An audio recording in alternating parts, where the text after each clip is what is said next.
मुंडगाव येथील ग्रामस्थांच्या वतीने सार्वजनिक बांधकाम विभाग यांना निवेदन।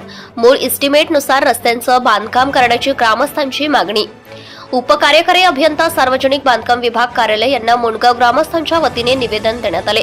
निवेदनात असे नमूद केलेले आहे की वरवट ते वणी वारुळा अकोट सुरू असलेला रोड हा मुंडगावमधून जाणारा मेन रोड हा मूळ इस्टिमेटनुसार करण्यात न आल्यामुळे या रस्त्यावर अपघाताचे प्रमाण वाढले आहे। तसेच अकोट तालुक्यात संत नगरी म्हणून ओळखल्या जाणाऱ्या मुंडगावमध्ये भाविक भक्तांची नेहमी गर्दी असते।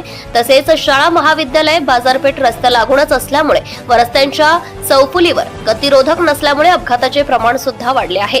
त्यामुळे सदर रस्ता हा इस्टिमेटनुसार 10 दिवसाच्या आत करण्यात यावा, अन्यथा बांधकाम विभाग कार्यालयासमोर आमरण उपोषणाला बसणार असल्याचं सांगितलंय। तसेच ग्रामस्थांच्या जीवाला धोका उद्भवल्यास त्यास सार्वजनिक बांधकाम विभाग जबाबदार राहील असे निवेदनात म्हटले आहे।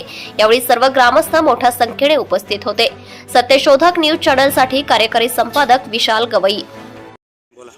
आज आम्ही सर्व ग्रामस्थ तेल्हारा इथे गेलो होतो। उपविभागीय अधिकारी साहेबांना निवेदन दिलं आणि त्याचीच प्रत आम्ही अकोलाच्या साहेबांना आपण देणार आहोत आणि त्यांना आम्ही त्या निवेदनामध्ये असं सादर केलं की बा जे मुंडगावमध्ये जे मूळ इस्टिमेट आहे या रोडचं बसस्टँडवर जाण्या येण्याकरिता खूप त्रास होऊन राहिला, लोकांना ट्रॅफिक जाम होते, त्याच्यामुळे ॲक्सिडेंट होण्याची शक्यता आहे आणि आजपर्यंत 3 ॲक्सिडेंट झाले।